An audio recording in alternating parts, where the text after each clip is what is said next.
So, good evening, and welcome along to another big show here on NVTV. We've got a packed show this week. We'll have live music from a singer-songwriter, Gareth Pritchard.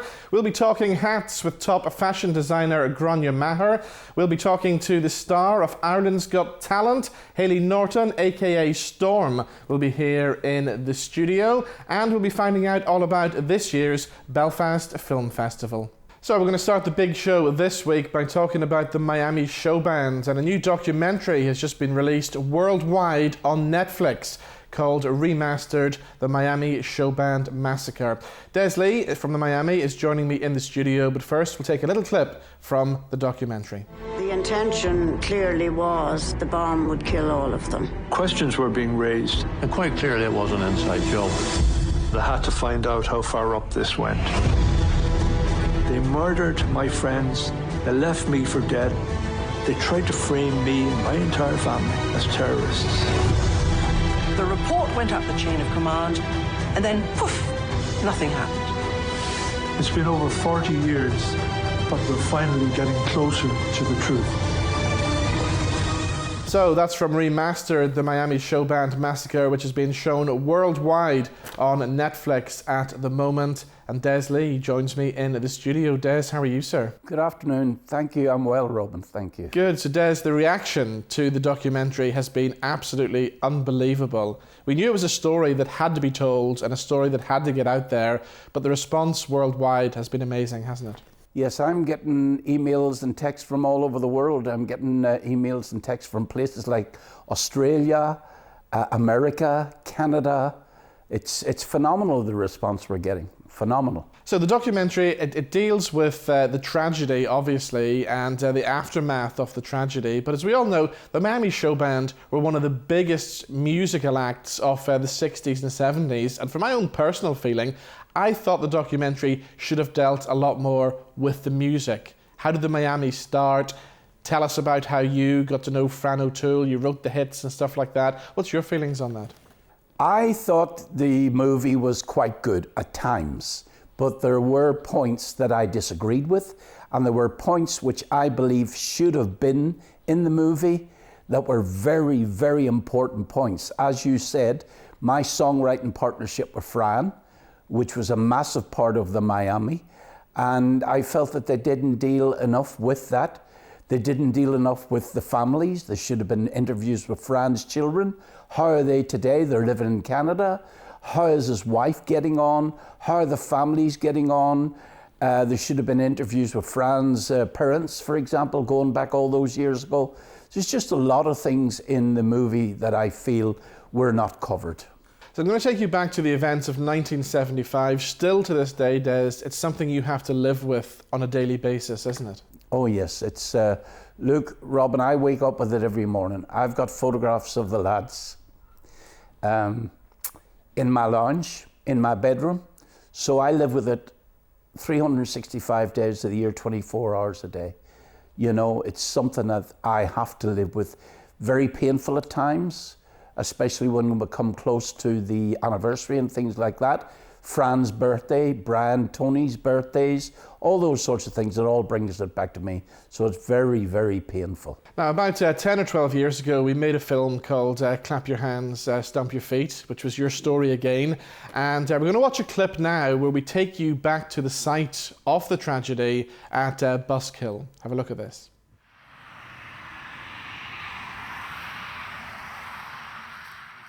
And this is exactly the spot.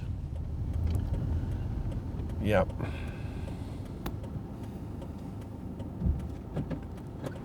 That's it. Yeah. It was around about here that we would have been stopped. The van probably would have been somewhere there. And there was vehicles here, I remember behind us here.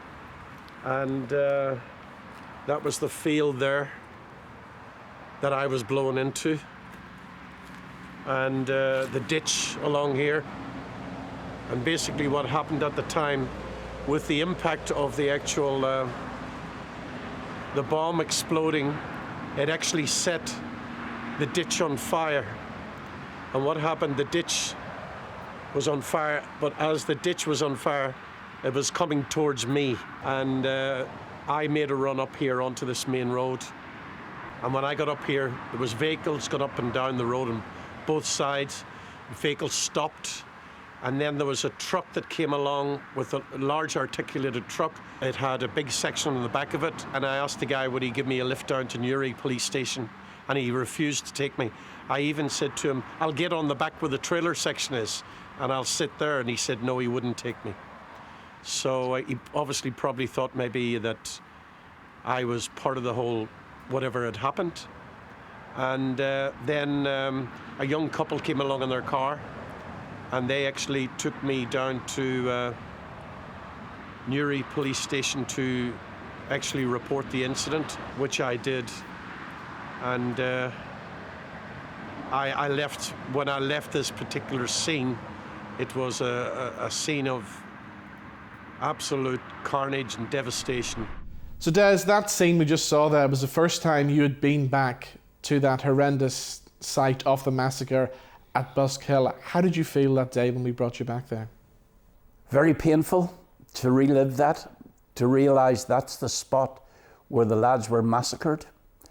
You know, it's what I found painful was there used to be a bus shelter there, and that bus shelter, I would tell people if they wanted to know exactly where it was, I would tell them it's right beside the gun club in Buskill, and there's a bus shelter there, so you'll recognise it by the bus shelter. When the television show was broadcast, I found it very painful that the bus shelter was removed. And to this day, the bus shelter is nowhere to be seen. Now, I go to the site quite often. As a matter of fact, I was there a couple of weeks ago, and I always put flowers. And at Christmas, that I will put up, I'll put up flowers, or I'll put up whatever, just as a remembrance of the lads, and a wreath. I've often put a wreath there. And it's nice to know that in the past, it was very hurtful to know that sometimes you go back, the flowers would have been removed. Yeah. But today, thank God, that seemed to have changed. The attitude has changed as the years have gone on. When I'd put flowers there, they'll be left there. Now, for example, I'll go back every so often and check that the wreath, I hang it on the tree. Now, the reason why I do that is to hang it up high so as people can't be getting up and pulling it down. Now, I went past the other day, and thank God the wreath is still there from Christmas. So it's quite amazing. Let's take you back to the events of that horrendous night, 31st of July, 1975, because even weeks later, when you eventually had to be brought to Belfast to go to court, you were threatened as well, weren't you? Yeah, look, we were told that we were outside the jurisdiction as we were living in Dublin. We didn't have to appear in the court in Belfast. But I agreed to go because I felt anything I can do to make sure that the perpetrators of this massacre were brought to court and tried, and I felt that anything I could do to help that, I would do that. So I agreed to be sent into Belfast, into the courthouse, but on one condition, that they fly me in by helicopter and they fly me out. But the horrible thing was, standing up in court, I'd never been in a court in my life, and to stand up there and to listen to what I had to listen to, I actually lost the plot and I started screaming in court. And I was told that, will you please answer the questions, which I had to do. And then I was threatened by the families that one day we will get you, no matter where, no matter when. It was a horrendous experience, and I had to live with that. The pressure got so bad, you actually had to leave the country. You went to South Africa, didn't you? I, at one stage, said to my wife, I can't handle this. The fact that I can't go back to Northern Ireland, which is where I'm from, to entertain. I mean, when you cannot do that anymore, that is horrendous. So I had my sister who was living in South Africa at the time, and I said to my sister, look, what is South Africa like? I've been offered to take my band over there. She told me what a wonderful place it was, and I decided, for the sake of my wife and my 2 children, let's make a move out of this country and go and start a new life which we did. We left in 1982 and we went to live in South Africa, and I lived there for 23 years. Throughout the years, the scars never go away. It's still with you every day, and I know you've had some health problems over the years which have been connected to the trouble and the massacre, haven't they? Yes, unfortunately I have had some serious health problems. I was diagnosed with prostate cancer. I was diagnosed with diabetes type 2. You know, I've had problems with alcohol, and you know, it's hard to admit. You know, I was hiding it from my family. I was hiding it from my friends. I was hiding it from my wife. But I was drinking a lot of alcohol, far too much alcohol. I believe, and it's incredibly hard to admit, but I believe I was an alcoholic. And thank God today, I haven't drank in 1.5 years. All I drink now is non-alcoholic beer. So Des, we saw towards the end of the Netflix documentary how things are moving forward a bit, and I know you're still going through the court process at the moment to try to finally get some closure. Where are we in the court process at the moment? The court process is very, very close to getting into the High Court. I cannot discuss it for obvious reasons, but it is very close to the High Court, and please God, very shortly we will get justice. But what I feel sorry for is all those families out there who may never, ever get justice. And that could happen. But we got 2 convictions. We got collusion, which was brought to us by the HET report. So we got the collusion, we got the 2 that were charged. So we've got all that we require to get us into the High Court to proceed with our claim. And hopefully, please God, we're not too far from getting justice. Now, I know you have the Miami Monument in Dublin in Parnell Square. I know it's been your kind of ambition recently to get something up here in the north as well. Are we moving forward with that? Well, I've had discussions with serious parties involved in this whole affair in Newry. I've been discussing with politicians regarding a monument in Northern Ireland. There are places that I would like to have the monument. For example, I would love one in Belfast. But it seems that the decision will be Newry, which I'm happy with. I mean, just to have a monument in Northern Ireland to Fran Brennan Tony would be a fantastic achievement. Now, what also has transpired in my discussion with the various politicians was they have come up with an idea that we could have, for example, a Fran O'Toole, Brendan McCoy, Tony Geraghty, Miami Showband Foundation, which would be an annual event where we could have young musicians from both sides to get together on an annual basis, and there would be a prize of, say, £2,000, and that would be a way to get young musicians from both sides of the community together to have an annual event, and it would be the Miami Showband Foundation, which I think would also be a fantastic idea. Yeah, definitely. So as we said earlier on as well, we've had lots of messages from people across the world talking about the documentary. There's one here that I've been reading from Chris Logan, who says, I've just given the documentary a watch, a pretty sobering watch, especially as a musician, hearing about other musicians who were murdered after a gig. Hopefully one day the surviving members can get the truth of who was really involved and get some closure. With Brexit and stuff happening, it's something you never want to see happening to musicians and entertainers ever again, isn't it? Well, you know, all this talk about Brexit and the talk about a hard Brexit. Now, I hope and pray that we do not get a hard Brexit, because, you know, that potentially could take us back to the bad old days.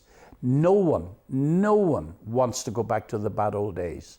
You know, the thoughts of a hard border, getting checked, going up north and south, the bands, you know, all the bands of today, the Nathan Carters, the Derek Rands and all that, you know, for them to be stopped, their gear will be checked. They'll be asked if they purchased anything in the north.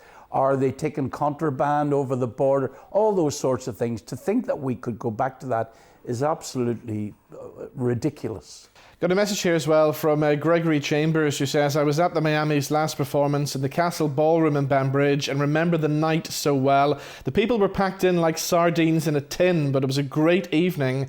I was horrified when I heard the news the next day, but this is a great documentary to watch and it brought back so many memories for me. And one from Nina in Canada, who says, Des, we are so proud of you and Stephen. Your strength inspires me. That's wonderful. Lovely comments. Absolutely. Before we go, Des, I just want to mention the play that's coming up at the Grand Opera House as well. Martin Lynch and Mary Jones have been working really hard, I know, writing your story. Well, I have seen the script, and it's quite amazing. The story is phenomenal. I have given my input into the actual play. Spent a lot of time giving my input, and as I say, I've seen the script and it's quite a phenomenal story, and I think that people are absolutely going to love it. Now, it's going on tour all over Ireland. It's going, for example, the INEC in Killarney, it's going to Castlebar and Mayo, it's going to Cork, it's going to Limerick, it's going to Dublin. Yeah, it's gone all over the country, so I think the people are in for a wonderful night's entertainment. Brilliant. Well, Des, we're out of time. We look forward to seeing the play at the Opera House in August, and as always, thanks for coming in. Thank you so much, Robin, and to you and your viewers, thank you. So, time for some live music now, and this time a young man all the way from Omagh who's come down to Belfast to join us in the studio today. So, ladies and gentlemen, here is Gareth Pritchard. Don't get me wrong, 'cause you got me right, you got me right so very, very wrong. It's a mixed up model of messed up sort of a love song. I sure love you and you love me. Is it so very, very hard to see that it's a mixed up model of messed up sort of a love song? Well, you got mad with me this morning as I comb my hair and brush my teeth before work. You said, well, I think it's really over. Then you put that knife where it really hurts. But don't get me wrong, 'cause you got me right, you got me right so very, very wrong. It's a mixed up model of messed up sort of a love song. I sure love you and you sure love me. Is it so very, very hard to see that it's a mixed up model of messed up sort of a love song?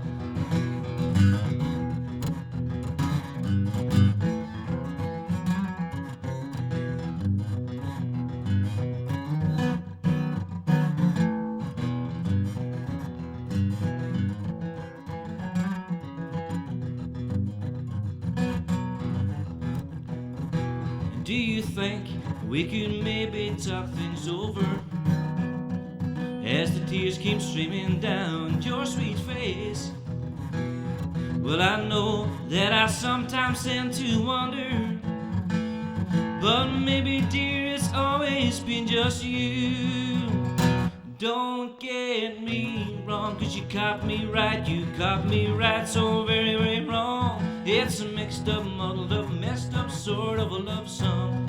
I sure love you and you sure love me. Is it so very, very hard to see that it's a mixed up, muddled up, messed up sort of a love song? Well, why should we let this love pass over? I'm down on my knees, please will you marry me, please? Don't get me wrong, 'cause you got me right, you got me right so very, very wrong. It's a mixed up, muddled up, messed up sort of a love song. I sure love you and you sure love me. Is it so very, very hard to see that it's a mixed up, muddled up, messed up sort of a love song? Yeah, it's a mixed up, muddled up, messed up sort of a love song. Whoa, it's mixed up, muddled up, messed up sort of a love song.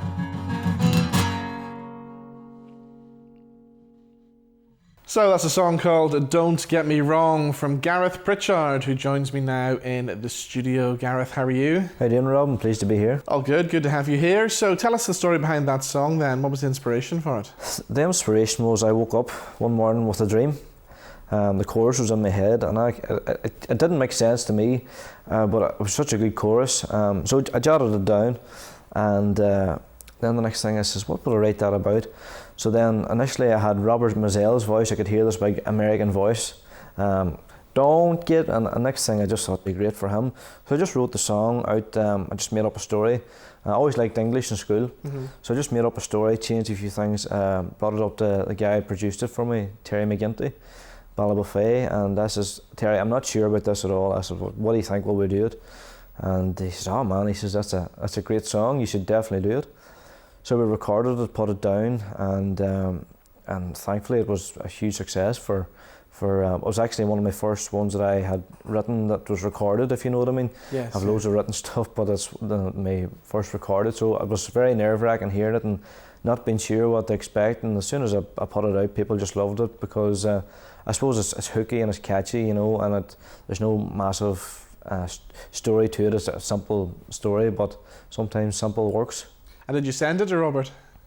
I got chatting to him ages and ages ago, and I meant to tell him about this song, but you get talking about one thing and another, but I never did, no.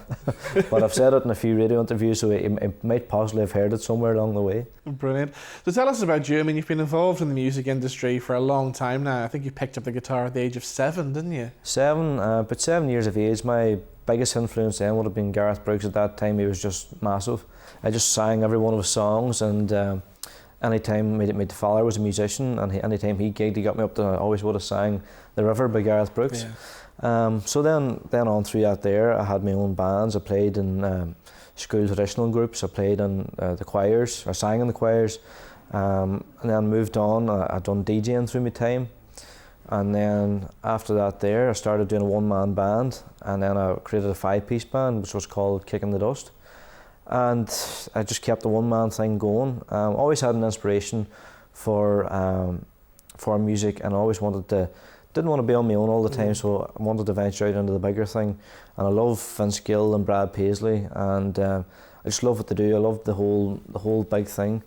So then I think it was maybe 2013, I recorded my first song, which was Teaching Me How to Love You. And I suppose then people just kept requesting for more songs, and that gave me the drive to try and create more music, write songs and deliver it to people. So that's really what I've been doing. I've been trying to bring more music out and enjoying it more so than anything. For me, it's like I work full time, so it's still a hobby. It's not my full-time occupation, but there's nothing I would love more than to play music all my life and enjoy it. As I say, I toured with Dominic as well, for Dominic Kerwin. So coming from Oma, was Dominic a big supporter of yours? Well, Dominic's my uncle. Oh right. so I worked with Dominic for about 4 years, 3.5 years, doing being a sound engineer, lighting engineer. But then when it come to when I needed more musicians for the band, when there might have been, say, likes of the Opera and Lure, there were sound engineers, whatever. So I was brought on to play the acoustic guitar. And then on the cruises, I played the acoustic guitar because there were sound engineers and what I sang. So it opened me up to a whole new world. Like, this is the life that I want to be involved in. And I suppose now, back then I didn't really take it on board, but the Gareth Brooks, The River was one of my most favourite songs in the world.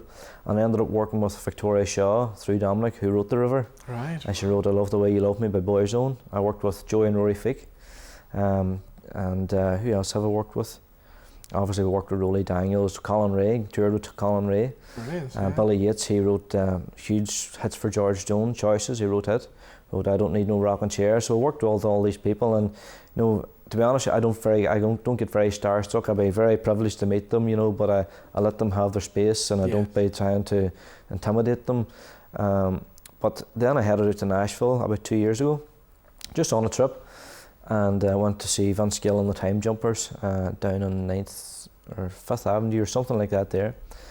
And got talking to the drummer because I remembered them from Dublin, and I says, hey, I got talking to him, and I says, is Vince coming out after? And he says, sometimes he doesn't, sometimes he just slide on kind of thing. And I just wondered if there any chance.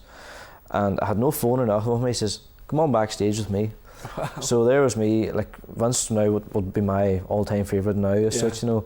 And I was standing there and I got starstruck. You know, this man's huge, you know, and every way, huge man, tall, and he's my idol looking at me. I just couldn't put a string of sentence together, you know. But when I watched him play, and to me, maybe Vince would give me a sense of warmth and comfort, and that's what music does to people. It gives them a sense of comfort and support.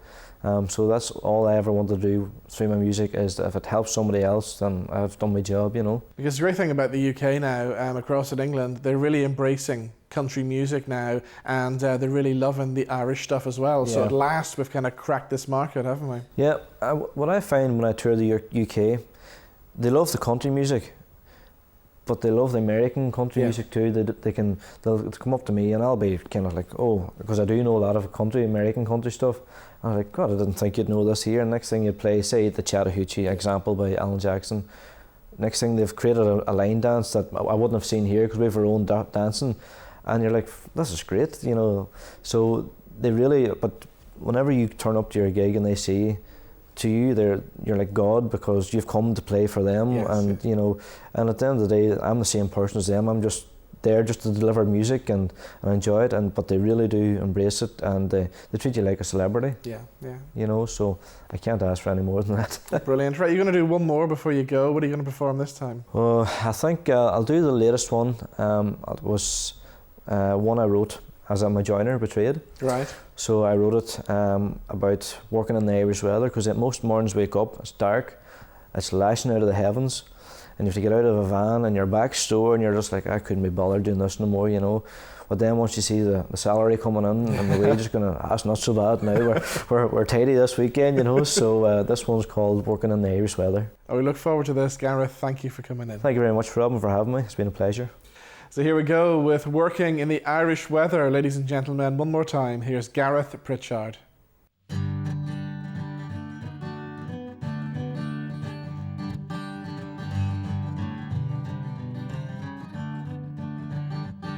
Well, we load up the vans and we set off to work. Hammers and drills, all their fancy stuff. We head to the shop, then we get a little grub. Before we know it, we're all off to work. We're working days that don't get any better. For me and the boys working in the Irish weather.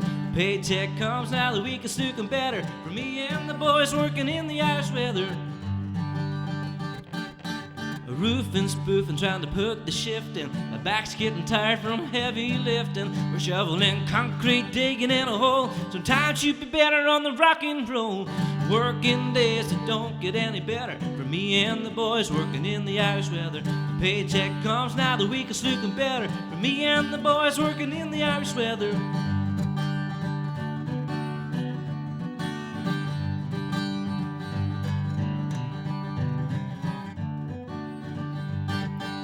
Come tomorrow morning, we'll be back on the road. We load up the vans and off we go. We'll grab a cup of coffee and a breakfast roll. Food for the body and bless my soul. Work for the days that don't get any better. For me and the boys working in the Irish weather. The paycheck comes now, the week is looking better. For me and the boys working in the Irish weather. Working days that don't get any better. For me and the boys working in the Irish weather. The paycheck comes now, the week is looking better. For me and the boys working in the Irish weather. Working days that don't get any better. For me and the boys working in the Irish weather. The paycheck comes now, the week is looking better. For me and the boys working in the Irish weather. For me and the boys working in the Irish weather.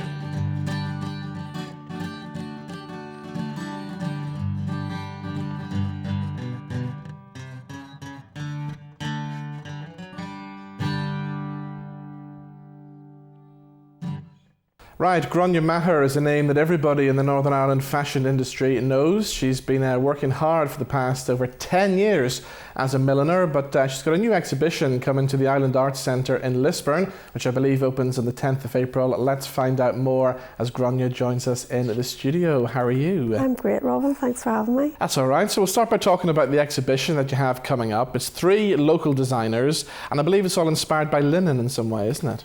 Yes, there's a linen thread, excuse the pun, through. I can't really speak too much for the other ladies' work, but my own in my own millinery work, it's a millinery exhibition for me. I am using Irish linen, pure Irish linen for the very first time, believe it or not. In all of these 10 years, I've never had reason to use linen much. And obviously with the Lisburn area, linen is a very key sort of fabric. So I'm taking it and using a lot of modern processes with it. So taking it to a new level, really, I suppose. I will be bonding it with thermoplastics and making it sort of defy gravity, and moulding it and shaping it into. Some pieces will be kind of wearable hats, others will be real sort of just gallery pieces, conceptual pieces. How did you get involved then in becoming a milliner? Was it something you always wanted to do? Not something I always wanted to do, no. I have a degree in music. I studied music university, and then I left, worked in radio, believe it or not, for a few years. That was over in England, in Devon. And when I came back to Belfast around 2002, I suppose, I worked in Catalyst Arts Galleries, so it was down here in this very building for a while. And worked in PR with my good friend Michelle. So I was kind of jack of all trades, in more of a music and media sound kind of a thing. Then babies came along. Yes. I'm mother of 3. My eldest is 13. So when I started to have my family, I really went back to the drawing board and thought, right, what can I do to work from home, be self-employed? I'm kind of suited to be a self-employed kind of person. I suppose I'm kind of unemployable. I like to do my own thing. I like to suit myself. I like to have my own hours and have the flexibility that self-employment brings. So the millinery thing I was always passionate about fashion, and it sort of seemed like a world that I didn't really belong in to look at me. I wasn't what you would call a mad fashionista, my dress sense or anything, but I really did actually was studying it because I had Vogue magazine every month, all the top magazines. I kind of had immersed myself in that in my mind, and at one point I guess I had a bit of a eureka point when I noticed these Philip Tracy hats and saw that hats millinery was really starting to take off. And I sort of did my homework a little bit on this local geographical area of Northern Ireland, realised there wasn't that many people at that stage 10 years ago doing real proper couture millinery. And I just thought, right, I'm going to go and do a few short courses in this and see how it goes. And after I did a few classes, I realised I had a real flair for it. Was it as easy as that, just a few classes? Yeah, absolutely. It's to get the basics. You don't have to spend that much money to get a few basic classes. I could have gone and done a fashion degree, I guess, but as I say, I was a mother at that stage. Or go to London and do a 1-year intensive at Kensington College. But I wasn't really free to do that, so I did a few short courses. And really, what I would say is that, I was a creative person, and I have a good attention to detail, and I love hand stitching and things. You have to be very patient. It's a very slow craft, so it wouldn't suit everybody. People tend to use sewing machines and stuff. I've only really started using sewing machines the past year or 2. I hand stitched everything. It's a real Puritan approach to millinery, the couture side of it, but sewing machine does have its place, so I've embraced that too. So it was as simple as that, but not years and years of training. I think it's more about me personally putting the years and years of training myself, always trying to reach forward into new techniques, new fabrics, new shapes, and create collections each year, once or twice a year, and to try and have an aesthetic that, if someone looks at a hat, they go, well, that's a Grainne Maher hat. Yes, yeah. So I sort of have done things in batches of a couple of years. For a few years I was working with perspex a lot, and you could kind of tell that's what I was in. And now I'm much more using leather, and obviously now with this linen gallery collection, that's bringing a whole new set of possibilities into the palette, if you like. So with leather and linen, that's what I'm working on with this for this show. So what kind of designers do you admire? Who kind of inspires you as well? Millinery, obviously, Philip Tracy, I've already mentioned, is a fantastic Irishman from Galway, and Stephen Jones would be one of the other top British milliners. There's just so many milliners now, even right across Ireland, and I've actually just set up a collective called the Irish Millinery Collective, because we have about 20 plus members now anyway, and my aim is to have another gallery show later in the year in October. Dates to be confirmed and venues and stuff. I can come back and chat to you maybe then about that. Yeah, definitely. But I have this fantastic milliner called Ian Bennett, who was the guy who taught me how to block hats for the very first time 10 years ago. And he's as cool as anything, like he's tattoos everywhere, and he's just, you know, he's just the sweetest man, and he's written a book now that we're all mad about, like a workbook for techniques and stuff. So I'm going to get him over to open the gallery show for this Irish Millinery Collective. I'm going to organise some master classes with him, and, you know, try and get like a group meal for all us milliners to get together, network and come together as a strong body to really put hats on the map in Ireland as well. So I kind of got the idea for that from doing this gallery show in Lisburn. It's kind of come from seeing the importance of actually having hats on plinths and looking at them and critiquing them in a way that you can only do within a gallery context that isn't the same as the sort of like superfluous wearing of hats on heads at the races, for example. And it seems like it's something that really is having a resurgence at the moment as well, because I was in, I think it was Mullingar recently, and on the high street there was somebody had their own shop, and they actually had millinery shop here on the high street. Yeah, so, yeah, up and down the country, they're actual shops that are millinery shops, so it's harking back to sort of like, you know, a Victorian era nearly, where there was never a naked head in sight, I suppose. We won't ever return to those days, I'm sure you understand. But, you know, caps, beanies, you know, just fur hats, leather trilbies, felt trilbies, hats and heads, and in magazines now there's headbands everywhere. Yes. Prada brought, and Dior I think it was, brought the headband back to the fore really for the current season. So headbands and halo shapes and crowns, they're set to stay for the next few seasons. There's no sign of those disappearing. What about the fashion industry here in Northern Ireland? Have we got a good industry at the moment? It's a great industry. There's some problems, as you would be aware, in terms of like the high street. You know, people saying, well, the high street is dead. The internet shopping kind of problems. I'm guilty of it myself. I try, you know, to do a bit of balance, I suppose. You know, but there's so many amazing small independent boutiques in every little town up and down the country. You will find somewhere cool to go in and buy quite reasonably priced pieces, and I would encourage everybody to do that and go and support those shops, because they are bringing stock in, their overheads and everything else. You know, it's part of, we need to be responsible here and make sure that we support local businesses, because that's what brightens up our town streets. The city centre in Belfast is the same, it's no exception, as would Derry be. So I think it's great. There's certainly money out there, there's people spending money, but it's just about I would be worried about how people shop and how they spend their money, and I think the more we talk about that, the better. Just try and encourage people to support local. So what's your plans for the rest of the year then? I know you're designing awards and stuff for the moment as well, aren't you? Yes, that's right. Again, using the acrylic, the perspex. I did the Danny Award trophies a few weeks ago there. My good friend Neve Michael Hatton has commissioned me to do that for several years now. And we reinvent the shape of the trophy every year, because she has a fantastic theme. This year it was knights in shining armour, and it was a really, I'm always getting loads of compliments. So we did a fabulous trophy for that. Then today I'm actually working on the Local Women Awards, which is going to be held in the Europa Hotel on the 13th of April. So I've been commissioned to do the trophy for that. So I can't really talk about that. That's embargoed until it's all good to go. So your exhibition in Lisburn is at the Island Arts Centre? Yeah, it's at the Island Arts Centre on the 9th of April. It's a busy few weeks for me. The 9th of April is the preview night, and we have the honour of having the Professor of Art, Karen Fleming, to open the exhibition. It's a real honour to have her there. So it's a show with myself, Ellen Johnson, who is a jewellery smith and textile artist, and Rachel Fitzpatrick, who is also a textile designer, and she makes fabulous lighting fittings and everything. So it's going to be quite diverse, the three of the artists' work coming together on the night, and it'll be running for 2 weeks. So please come and see it. All right, well, Grainne, thank you for coming in, and the very best of luck with the exhibition. Thank you very much. Thank you. Cheers.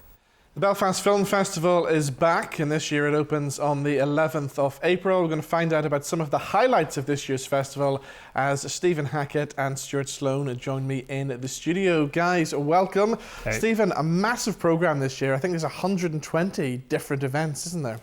Yeah, 120 different film screenings, and then a lot of shorts as well. There's special events, different types of activity throughout the festival. We've a few guests lined up.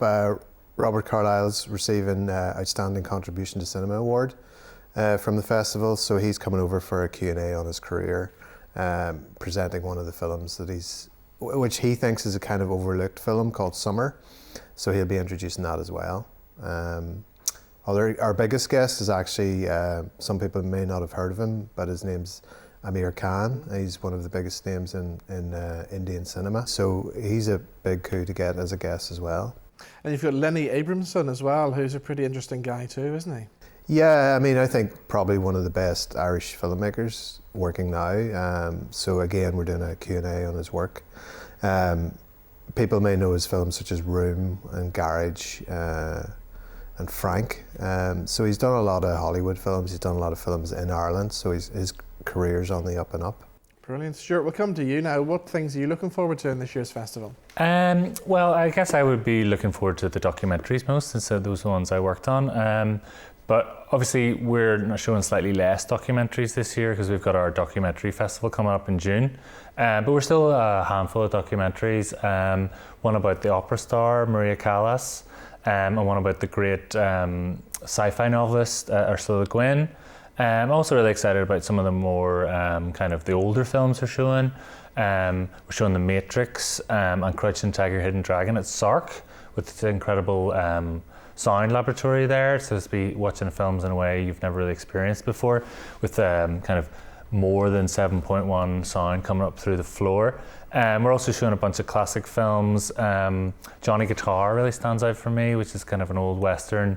It's incredibly subversive in a kind of strange way, even though, you know, at the start it seems like kind of standard Western. There's a lot of things under the current happening in it. So, now, I'm a massive Bruce Springsteen fan, and I see there's Springsteen on screen happening as well. Yeah, so that's something we do every year. We kind of spend a night specialising on kind of a classic artist. So yeah, this year we're showing kind of clips of the black box, right, of Bruce Springsteen just throughout his whole career, through all his different derivations of his his career, from like the acoustic stuff to obviously the bigger band stuff. So yeah, it should be good. What about local stuff this year? I know Brona Gallagher's got a new movie, hasn't she? Yeah, we're excited to have the premiere of A Bump Along the Way, which is Brona Gallagher in the lead role as a 40-year-old woman with a teenage daughter, but she finds that she's pregnant again, and it's about how her daughter kind of relates to her after that experience. So it's a comedy again, but it's about their relationship and about how they deal with that situation. The cast are fantastic in it, and it's a great film as well for us to get, because it's the first film I think made in Northern Ireland. It's got a triple F rating, which is, if people are familiar with this, it's the idea that it's written by a woman, it's directed by a woman, and it's produced by a woman, and all the central focus of the plot is on the two central women in the story. Are there any other local films we should be looking out for? Yeah, well, we have a section called NI Independence, and that's got the people who've just made films for the passion of it. They don't have big budgets, but they do it off their own bat. So we have about 10 films in that section. So it's good to experience people who are up and coming.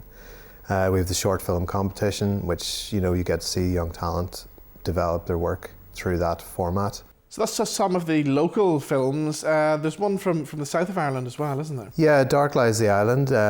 It'll be the UK premiere of that film. And it's about a small Irish village and all the eccentric people that live there and kill there. But that's a really impressive film from the south. Okay, sounds good. We look forward to that. Stuart, there's other events happening as well. There's quizzes and stuff going on, isn't there? Yeah, we have our annual quiz, which is always a favourite at the Black Box. Joe Lindsay is presenting that again. We also have an event over in the Titanic Quarter around Strictly Ballroom in a big ballroom there, which I think will be kind of a fun event. I think that's the kind of thing that makes the festival exciting, not just screening films, but screening them in kind of certain locations that are kind of bespoke to the content of the film, yeah. Let's talk about Glengarry Glen Ross, a film that everybody knows, but what's happening this year? Yeah, well, we've done this type of event for a few years now. It's called Live Read. So we get a classic film, such as Big Lebowski, and we get a cast of actors to read it on stage. They don't prepare, they just come the day of the event, and they do a live read in front of an audience of the film script.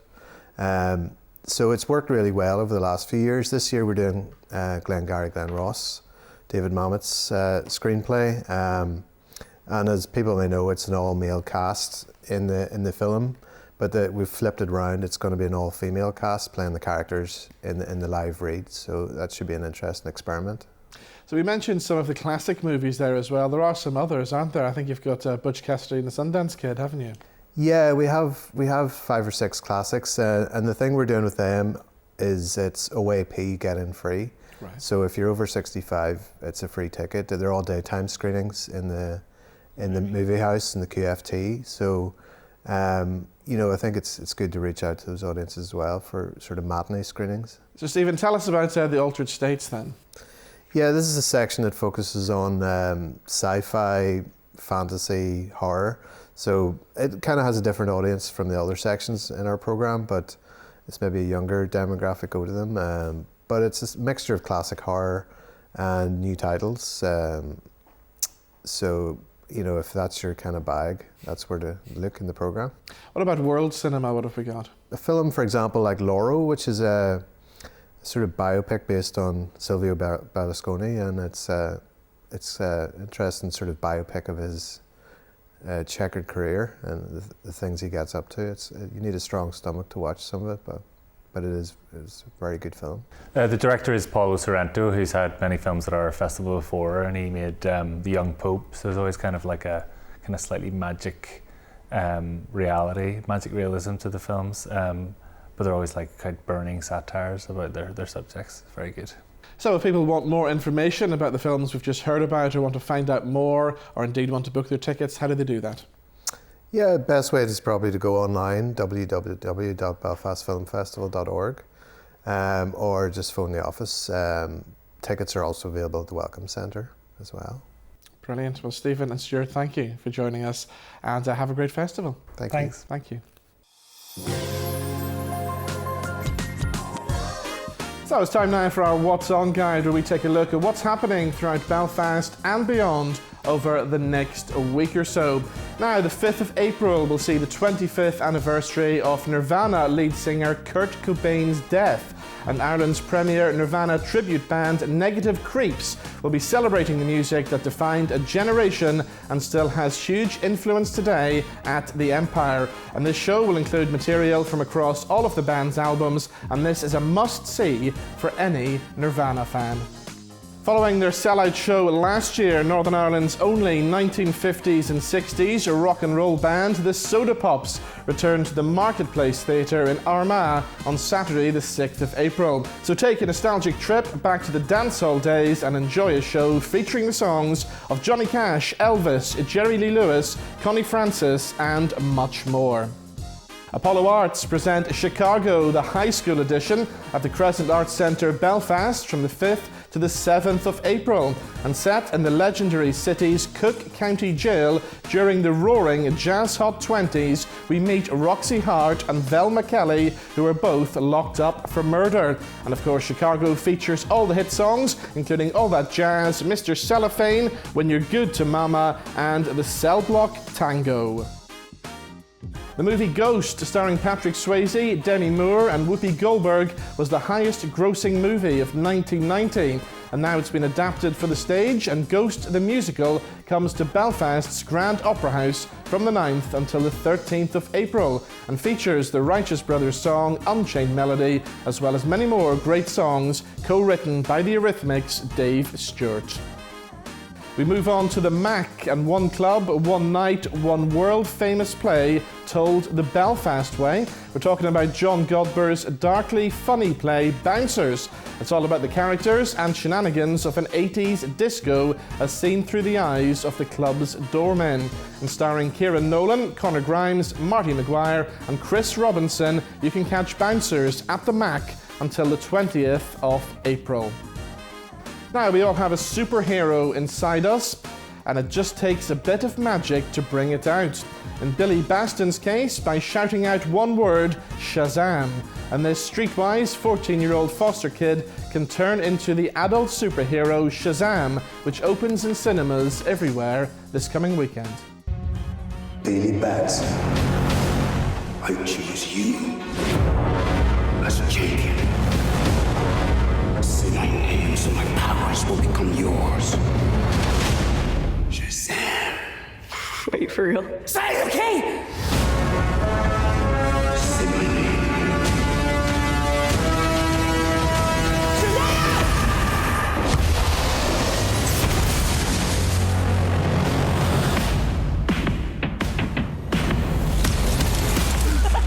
That's crazy, right? What are your superpowers?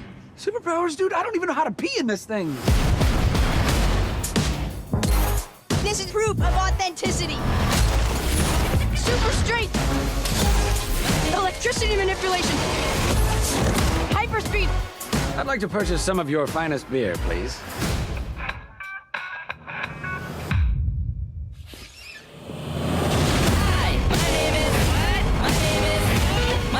His name is Captain Sparkle Fingers. No, it's not. That's not my name. Chosen one. Oh, you're like a bad guy, right? You literally did the opposite of what a superhero is supposed to do. You're him. You're the hero. You're welcome for not getting robbed. I'm Batman. Get him back in! How old are you? Basically 15.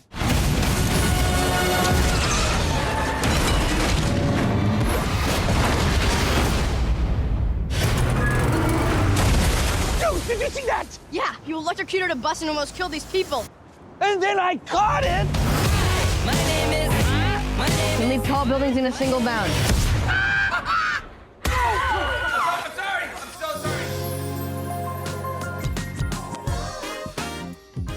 Britain's Got Talent returns to our TV screens this weekend, but we won't be watching it. We'll be watching Ireland's Got Talent because they're on their grand final this weekend.